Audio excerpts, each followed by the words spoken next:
They brought me cake at noon. Chocolate with Happy 80th Margaret written in shaky blue icing. The nurses sang the way people do when they mean well but don't know you.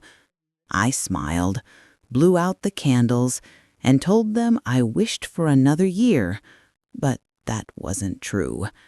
I'd stopped making wishes a long time ago, ever since the night my husband, Frank, didn't come home. It's been 42 years since they found his car at the edge of Miller's Creek, doors locked, keys still in the ignition. The sheriff called it an accident. But in my heart, I always knew it wasn't. I just couldn't prove it, and so I lived my life quietly, raised our son, worked as a school secretary, made casseroles for the neighbors, went to church every Sunday. I learned to smile at people who whispered, to forgive the world for moving on when I couldn't. This morning, the sky over Columbus was bright and ordinary, sunlight slanting through the blinds, dust floating like tiny ghosts. My roommate was napping, the nurse humming down the hall. Then the phone on my nightstand rang. No one calls me anymore, so when it did, I almost didn't answer. "Mrs. Hayes," the voice said. "Yes?"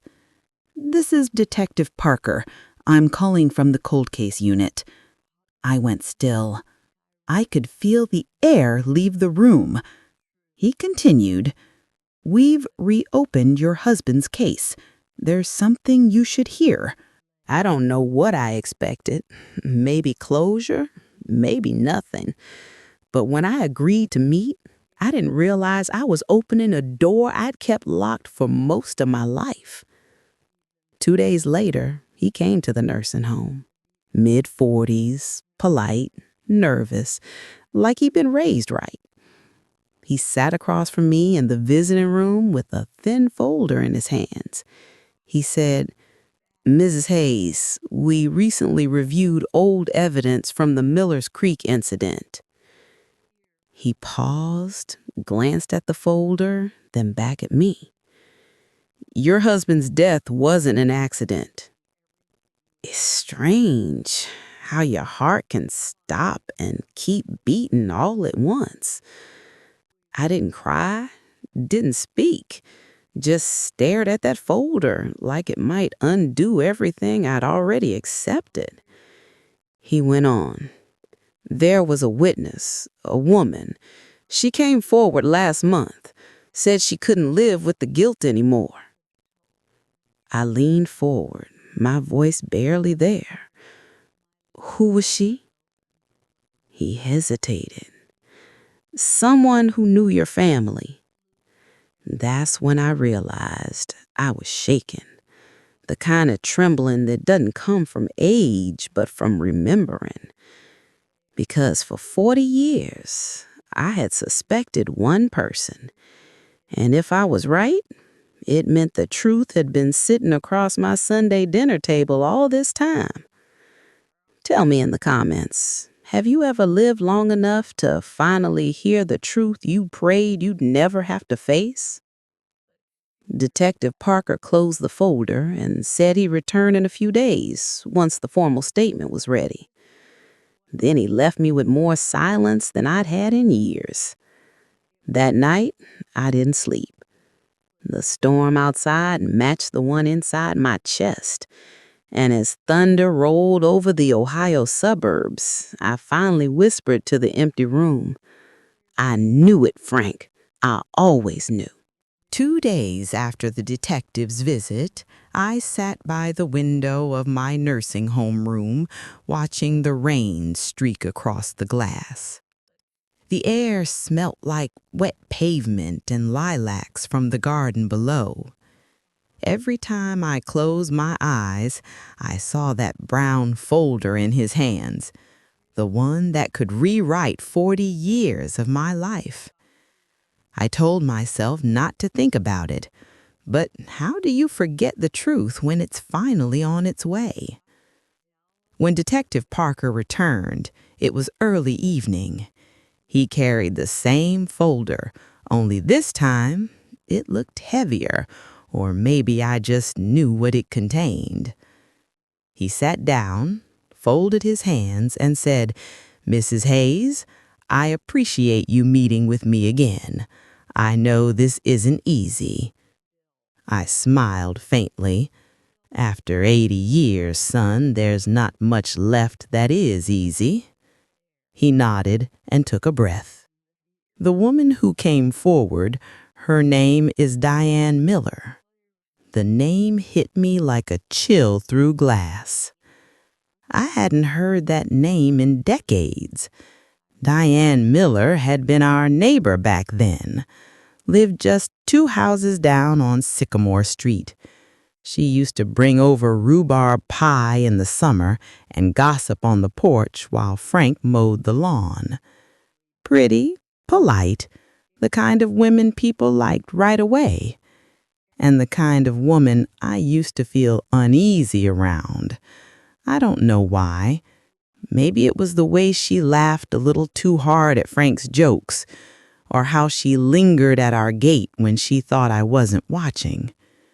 But suspicion feels ugly, and I was raised not to accuse people without proof. So I swallowed it, like I swallowed 100 small discomforts that summer. Detective Parker opened his folder. "Mrs. Miller came to us last month. She's terminally ill.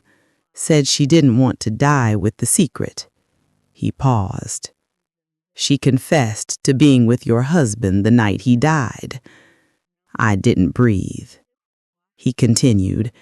"She said they argued near the creek.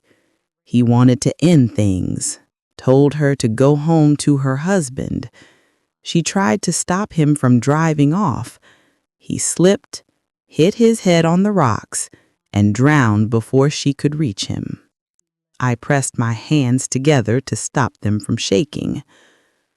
All these years, people whispered that Frank had been drinking, or reckless, or careless. But the truth was simpler and crueler. He hadn't just left me, he'd betrayed me first. Detective Parker leaned forward, his voice gentle. "Mrs. Hayes, she's given a full statement.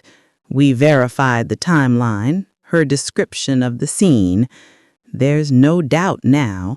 I stared at the rain against the window, every drop a tiny hammer against 40 years of denial.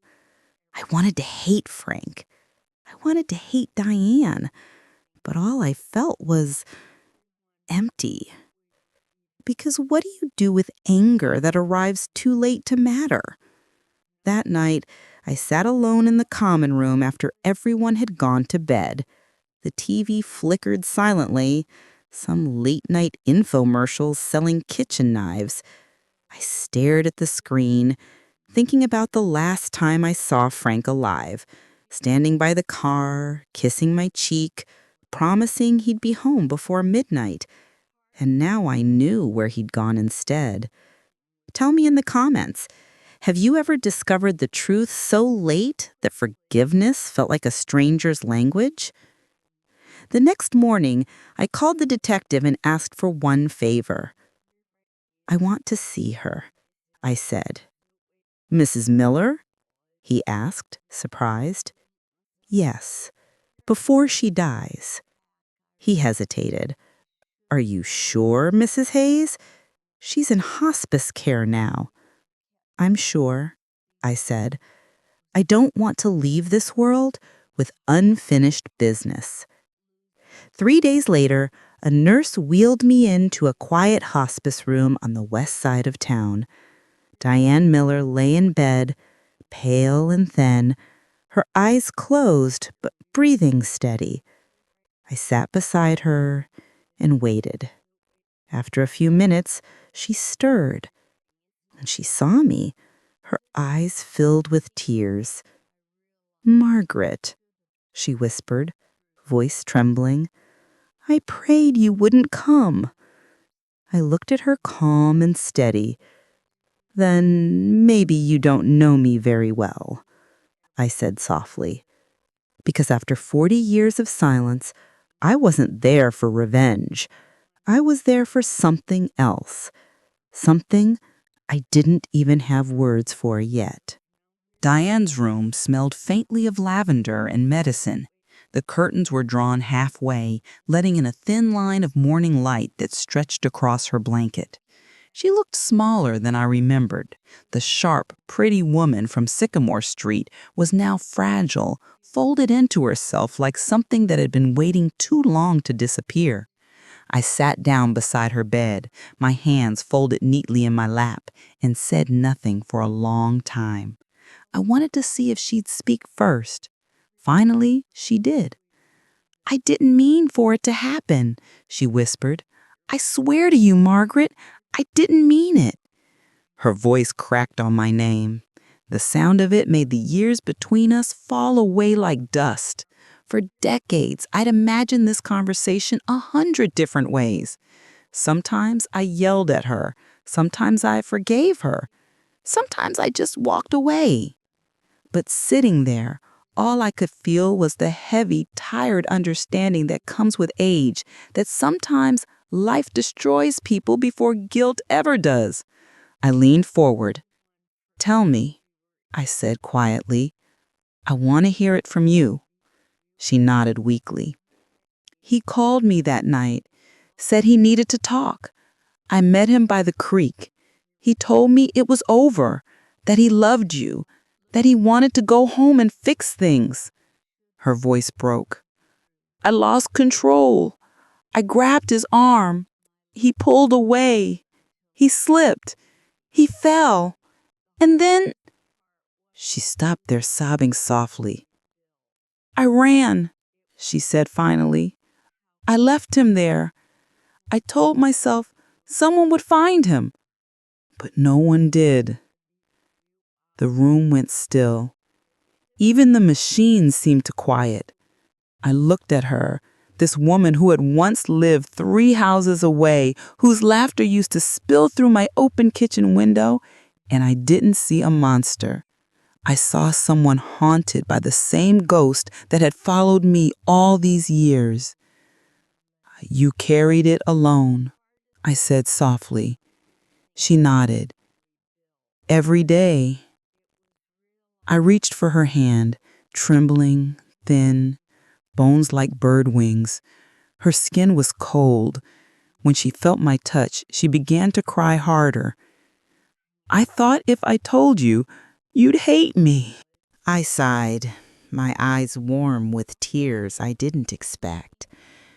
"I did, for a long time. But hate gets heavy, Diane, and I'm too old to carry it now." We sat there in silence, 2 women who had loved the same man, one who betrayed us both in different ways. She closed her eyes and whispered, "I've prayed every night that God would send me a sign he forgave me." I squeezed her hand. "Maybe he did. Maybe that's why I'm here." A nurse came in quietly, checking the IV. "Do you need anything, Mrs. Hayes?" she asked. I shook my head. "No, dear. I have everything I need." That afternoon, as I left the hospice, the sun had come out. It was late March, the first day that smelled like spring. I stood on the sidewalk for a long moment, breathing it in. The scent of thawed earth, the sound of birds returning. For the first time in decades, I didn't feel trapped by memory. I felt released by it.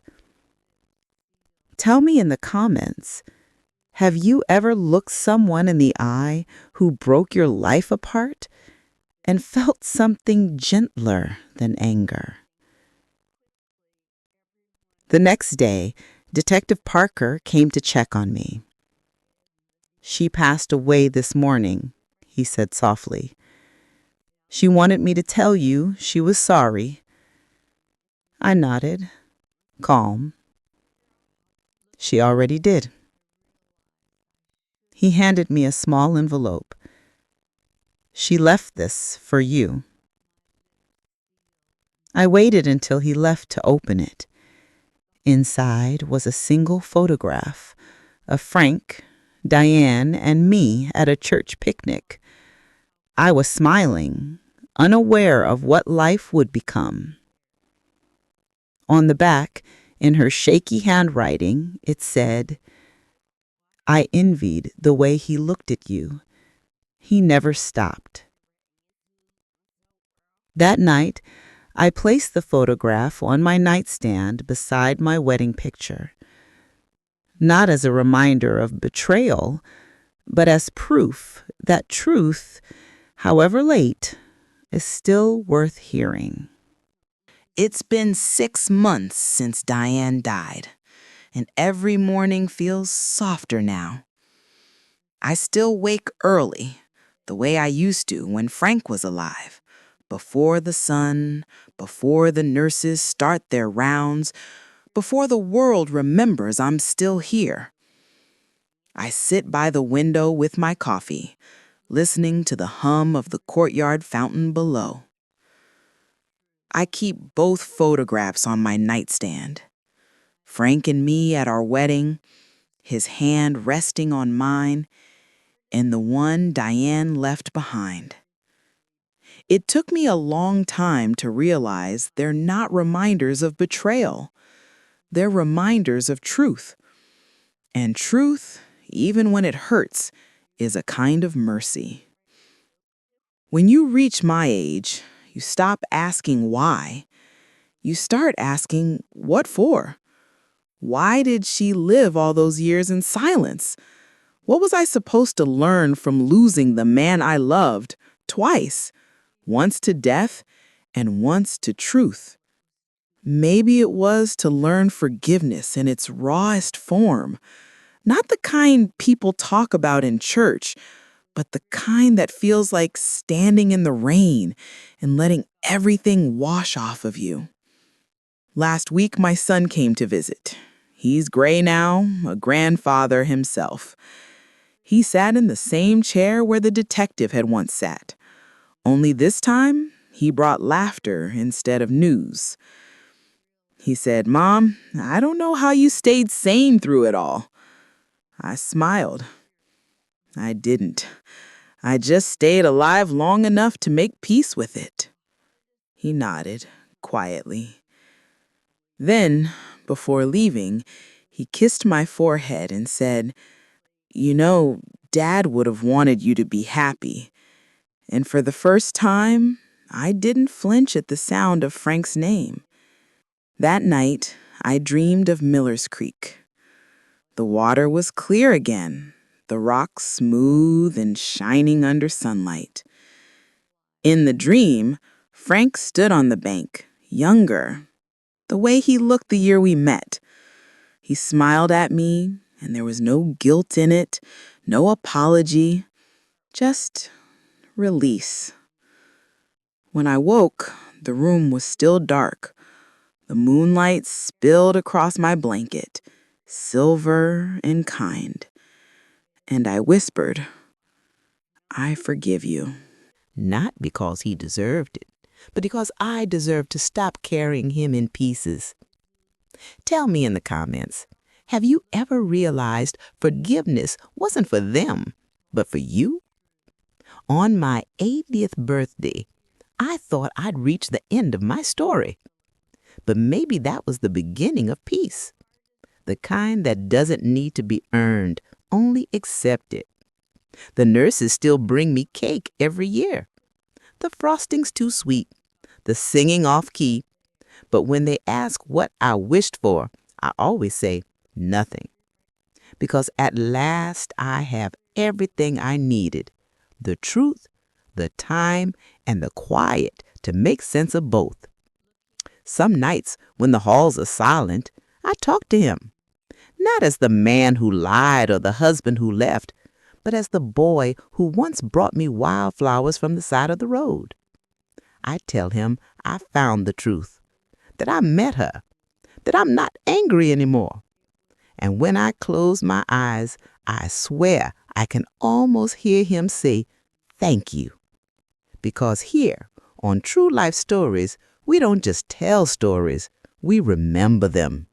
Subscribe, stay with us, and help the silence end one true story at a time.